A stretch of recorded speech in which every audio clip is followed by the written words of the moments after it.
ನಮಃ ಶಿವಾಯ. ನಮಸ್ಕಾರ. ಶ್ರೀ ತುಂಗಭದ್ರೇಶ್ವರಾಯ ನಮಃ. ನಮಸ್ಕಾರ. ಈ ವಾರದ ವಿಶೇಷತೆ ಏನಂತಂದ್ರೆ 2024 ಕ್ಯಾಲೆಂಡರ್ ನಾವು ಕಾರಣಾಂತರಗಳಿಂದ ಸ್ವಲ್ಪ ಈ ಸಲ ಲೇಟ್ ಆಗಿದೆ, ಹಾಗಾಗಿ ಬಂದಿದೆ ಆಲ್ರೆಡಿ. ಯಾರಾಗ ಅದನ್ನು ಕ್ಯಾಲೆಂಡರ್ ಅದ್ರದ್ದು ಉಪಯೋಗಿಸ್ಬೇಕಂತ ಇಚ್ಛೆ ಉಳ್ಳವರು ಸಿಗುತ್ತೆ. ನಮ್ಮ ಭಕ್ತನ ಹತ್ರ ಸಿಗ್ತದೆ, ದೇವಸ್ಥಾನದ ಸಿಗ್ತದೆ, ನಮ್ಮ ಮನೇಲಿ ಸಿಗ್ತದೆ. ನಿಮಗೆ ಅಕಸ್ಮಾತ್ ಯಾರು ಸಿಗ್ಲಿದ್ರೆ ನಿಮ್ಮ ಭಕ್ತರ ಹತ್ರ ಯಾರ ಹತ್ರ ಫೋನ್ ಮಾಡಿದ್ರೆ ನಿಮಗೆ ಮುಟ್ಸೋಷ್ಟು ವ್ಯವಸ್ಥೆ ಮಾಡ್ತಾರೆ. ಎಲ್ಲರೂ ಅದನ್ನ ಸಿಗತ್ತೆ, ಅದನ್ನ ತಗೊಳ್ಳಿ ಇಚ್ಛೆ ಉಳ್ಳವರು. ಆಮೇಲೆ ಬರೋ ಭಾನುವಾರ 14ನೇ ತಾರೀಕು, ಈ ಸಲ 14ನೇ ತಾರೀಕಿಗೆ ಮಕರ ಸಂಕ್ರಮಣ ಇಲ್ಲ, ಭಾನುವಾರ ಬಂದಿದೆ.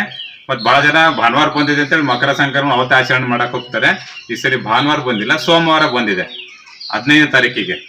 14ನೇ ತಾರೀಕಿಗೆ ಭಾನುವಾರ ಭೋಗಿ ಅಂತಂದ್ರೆ ಉಲ್ಪಿ ಅಂತ ಕೊಡ್ತಾರೆ, ದಾನ. ಅವತ್ತು ದಾನ ಕೊಡಂದ್ರೆ ಸೀದಾ ಅಂತ ಹೇಳ್ತಾರೆ, ಅಂದ್ರೆ ಧಾನ್ಯಗಳನ್ನ ಅಥವಾ ಊಟ ಮಾಡ್ತಕ್ಕಂಥ ವಸ್ತುಗಳನ್ನ ದಾನ ಕೊಡ್ತಾರೆ, ಅದು ಭೋಗಿ ಅಂತ. ಅದು 14ನೇ ತಾರೀಕಿಗಿದೆ.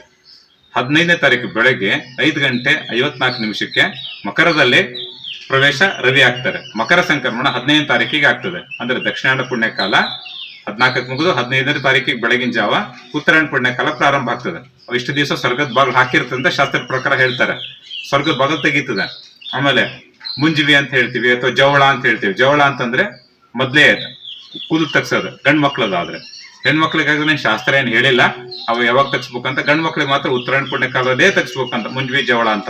ಅದು ಜುಲೈ 16 ತನಕ ಇರ್ತದೆ. ಜುಲೈ 16 ತನಕ, ಅಂದ್ರೆ ಜನವರಿ 14ರಿಂದ 15ರಿಂದ ಜುಲೈ 15 ತನಕ ಇರ್ತದೆ. ಅದನ್ನ ನೋಡಿ ನೀವ್ ಯಾರು ಭಟ್ರ ನಡ್ಕೊಂತೀರೋ ಮುಹೂರ್ತ ತಗ್ಸ್ಕೊಂಡು ಜವಳ ಅಥವಾ ಮುಂಜ್ವಿ ಆ ತರದ್ ಏನಾದ್ರೂ ಕಾರ್ಯಕ್ರಮ ಇದ್ರೆ ನಡ್ಸೋದು ಸೂಕ್ತ, ಒಳ್ಳೇದಾಗ್ತದೆ. ಆಮೇಲೆ ಸಂಕ್ರಮಣ ಹಬ್ಬದ ಈ ಸರಿ ಸೋಮವಾರ ಬಂದಿದೆ, ಎಲ್ಲರಿಗೂ ಒಳ್ಳೇದಾಗ್ಲಿ ಎಂದು ಬಯಸ್ತಾ ಎಲ್ಲರಿಗೂ ಮಕರ ಸಂಕ್ರಮಣದ ಆರ್ಥಿಕ ಶುಭಾಶಯಗಳು.